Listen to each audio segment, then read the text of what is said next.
네, 글로벌 외신센터입니다. 드디어 기다렸던 CPI 지수가 발표가 됐는데요. CPI 지수와 관련되어 있는 소식부터 전해드리도록 하겠습니다. 첫 번째 기사 내용부터 함께 살펴보시죠.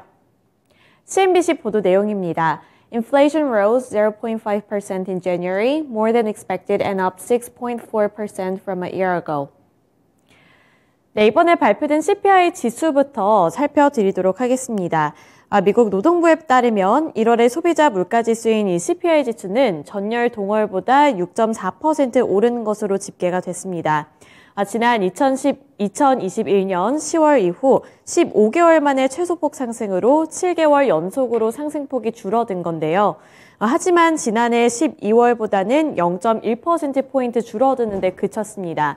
이 둔화되고 있는 속도가 빨라지지 않고 오히려 느려지고 있다는 점에도 집중을 했는데요.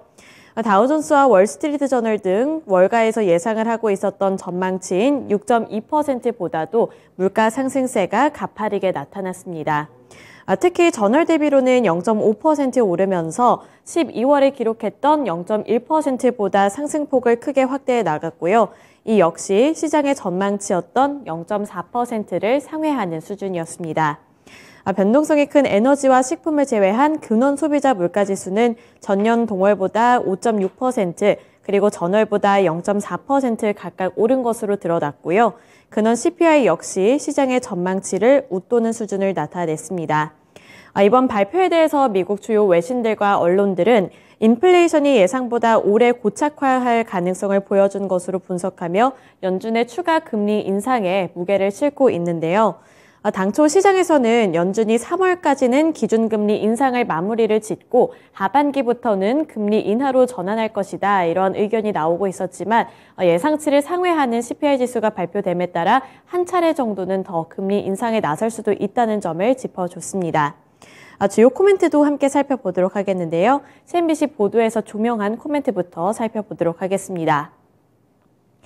제프리 로치 LPL 파이낸셜의 수석 이코노미스트는 인플레이션이 완화되고 있는 것은 맞지만 더 낮은 인플레이션으로 가는 길이 부드럽지만은 않을 것이라고 말했습니다.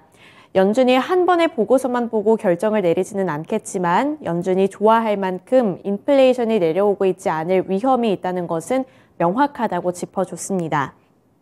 아직 연준이 만족할 만큼 인플레이션이 내려오고 있지 않다는 점을 짚어줬고요. 그리고 앞서 거듭 강조했다시피 시장의 예상치를 상회했기 때문에 이러한 부분들을 더욱더 크게 해석을 하고 있는 겁니다. 그 다음 장 넘어가서 로리 로건 댈러스 연은 총재의 발언도 함께 살펴보도록 할 텐데요. 네, 댈러스 연은 총재인 로리 로건은 연준이 금리를 예상했던 것보다 더 높이 올려야 할 수도 있다며 만약 슈퍼코어 인플레이션이 4%에서 5% 수준에 머물러 있다면 더더욱 금리를 높게 올려야 할 수도 있다고 말을 했습니다. 이 코어 인플레이션 자체는 원래 근원 CPI를 뜻합니다. 변동성이 강한 에너지와 식품을 제외한 그러한 인플레이션 수치고요. 여기서 슈퍼코어 인플레이션 한다면 주택을 조금 더 강조한 인플레이션입니다. 이러한 부분에서 4%에서 5%의 인플레이션율이 고착화되어 있을 경우에는 조금 더 높게 주택을 제외한 인플레이션이 슈퍼코어 인플레이션인데요. 이러한 부분들을 고려를 했을 때 4%에서 5%의 고착화가 되어 있을 경우 그때는 금리를 추가로 더 올릴 수도 있다는 점을 강조했습니다. 또 아래로 보시면 새롭게 강조한 부분도 있었는데요. 바로 higher commodity inflation as China reopens from its COVID lockdowns. 중국의 리오프닝을 또 다른 우려로 짚어냈습니다. 중국에서 리오프닝을 가시화를 하고 거기서 활성화가 될 경우에는 인플레이션이 더 높아질 수 있다는 점을 짚어준 거고요. 그리고 만약에 더욱더 강력한 고용시장이 나온다면 이 또한 새로운 리스크가 될 수 있다고 짚어줬습니다. 이 두 가지 부분까지 함께 체크해 보시면서 앞으로의 연준의 방향성을 잡아보셔야겠습니다. 넘어가서 두 번째 기사 내용 살펴보도록 하겠습니다. 블룸버그 통신 보도 내용이고요. Biden says there's more work to do on inflation as data stays stubbornly high. CPI가 발표된 이후에 바이든 대통령도 발언을 내놨습니다. 어떠한 내용이었는지 기사 코멘트 살펴보도록 하겠습니다. 조 바이든 미국 대통령은 미국에서의 인플레이션이 내려오기 시작했고 이는 각 가정과 사업체의 희소식이라고 평가했습니다. 인플레이션 완화가 더욱 안정적으로 진행되기 위해서는 아직 해야 할 일들이 남아있다고 평가하기도 했는데요. 이번에 나온 자료는 연간 인플레이션이 7개월 연속으로 하락했다는 것을 나타내고 있다면서 미국의 인플레이션이 계속 내려가고 있고 이는 각 가정과 사업체의 희소식이라고 말을 했습니다. 그러면서 우선순위로 생활비 인하와 공급망 재구축, 미국 내 투자 등을 언급하면서 인플레이션 감축법인 IRA의 중요성을 강조했는데요. 바이든은 공화당은 IRA 폐지를 제안을 했는데 이는 적자를 늘리고 대형 제약사에 수십억 달러를 주고 인플레이션을 악화시키기만 할 것이라고 말했습니다. 또 연방정부 부채 한도 상향 문제와 관련해서도 발언을 내놨는데요. 일부 공화당 의원들은 미국의 신용과 믿음에 대한 디폴트를 위협하고 있다고 비판했습니다. 이번에 인플레이션이 둔화되고 있다는 점을 바이든 대통령은 긍정적으로 평가를 했고요. 여기서 추가적으로 해야 할 일들은 남아있다고 짚어주면서 그 안에서 인플레이션 감축법 IRA의 중요성을 강조했다는 점이 가장 핵심적인 내용이었습니다. 네, 넘어가서 세 번째 기사 내용 살펴보겠습니다. 블룸버그 통신 보도 내용이고요. Once hot EV metals fragile as China warning follows Goldman.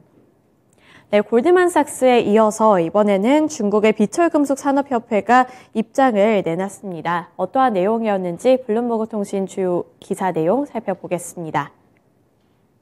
골드만삭스와 중국 산업협회가 공급이 급증하면서 올해 배터리 금속 가격이 최고점에서 후퇴할 것이라고 진단을 했습니다.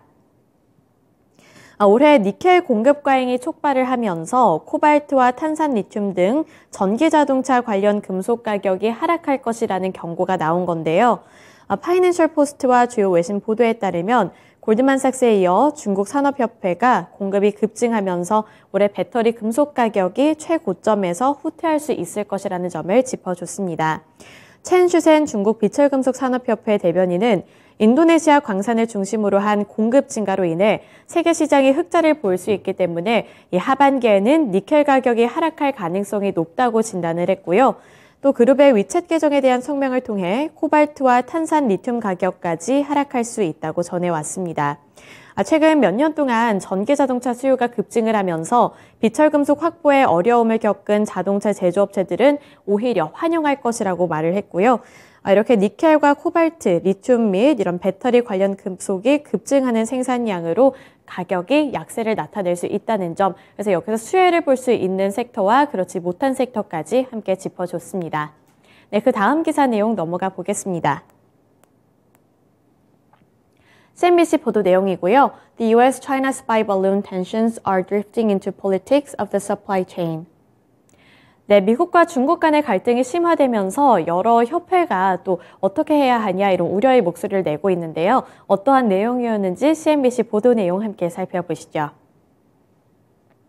북미 상공에서 격추된 스파이 풍선에 대한 미국과 중국의 갈등이 고조되면서 중국 제조업을 대표하는 일부 주요 무역협회들이 회원국들에게 공급망을 다양화할 것을 촉구했습니다.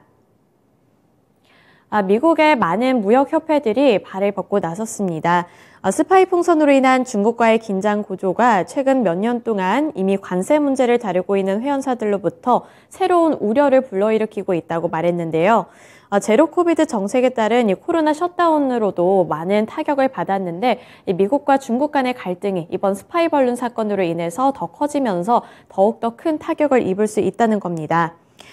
전미 소매 연맹의 공급망 및 관세 정책 담당 부사장인 존 골드는 미중 무역 관계의 지속적인 긴장은 공급망 다각화의 필요성을 계속 강조하고 있다고 말했습니다.